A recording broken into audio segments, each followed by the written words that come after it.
এই দুটো ডাব নিয়ে আয়। হ্যাঁ স্যার, এক্ষুনি দিচ্ছি, দাঁড়ান দাঁড়ান। আপনার সাথে ওরকম ব্যবহার করলো, আপনি কিছু বললেন না কেন?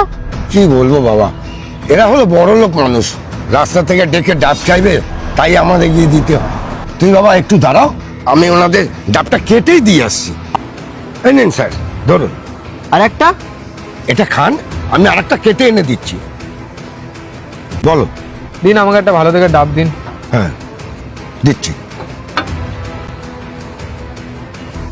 এই টাকাটা নিয়ে যা।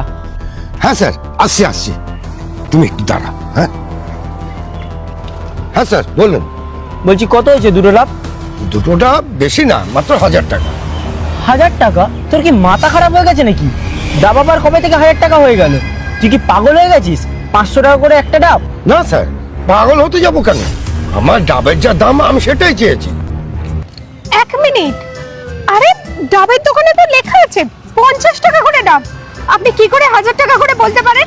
ওখানে 50 টাকা লিখে আপনি 500 টাকা করে ডাব বিক্রি করছেন। ইয়ার কি করছেন আপনি আমাদের সাথে? হ্যাঁ ম্যাডাম, আপনি ঠিকই দেখেছেন, আমার ডাবের দাম 50 টাকা, কিন্তু এবার দেখুন আমার ডাবের দাম 50 আর আমার সার্ভিসিং হলো 450 টাকা। এই যে আমি ডাবটা নিয়ে এলাম আপনাদের কাছে, কেটে কুটে দিলাম, আপনারা খেলেন, তারপরে আমি আবার আসলাম টাকাটা নিতে, এই যে সার্ভিসটা করলাম, সেই জন্য হলো 450 টাকা। তাহলে দুটো ডাবের দাম কত হলো? 1000 টাকা। তোর কি মাথায় কোনো সমস্যা আছে?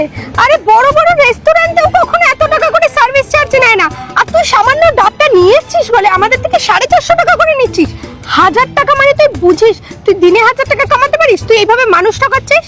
দেখুন ম্যাডাম, আপনি খাওয়ার আগে তো কিছু জিজ্ঞাসাবাদ করেননি, খাওয়া যখন হয়ে গেছে দাম আপনাকে দিতেই হবে। এই নিন ধরুন।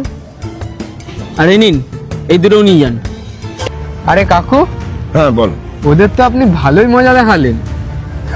বলো না বাবা, লোকের তো ভালো মন্দের অভাব নেই, হাতের 5টা আঙুল যেমন সমান না, লোকও সেই রকম, যার জন্য যে যেরকম তার সঙ্গে সেই রকম ব্যবহার করতে হয়। আমি তো আরো ফার্স্টে ভাবছিলাম যে আপনি ওদের অত্যাচার সহ্য করছেন কিছু টাকার জন্য, যে আপনাকে ওরা এভাবে বাজে ব্যবহার করছে আর আপনি সেটা সহ্যও করে নিচ্ছেন, কিন্তু আপনি যে শেষে গিয়ে এরকম একটা মজার খেলা খেলবেন সেটা আমি বুঝতে পারিনি। যাক, আজকে আপনার কাছ থেকে অনেক কিছু শিখতেও পারলাম। নিন, এবার আমাকে একটা ভালো থেকে ডাব দিন। হ্যাঁ হ্যাঁ বাবা, দিচ্ছি।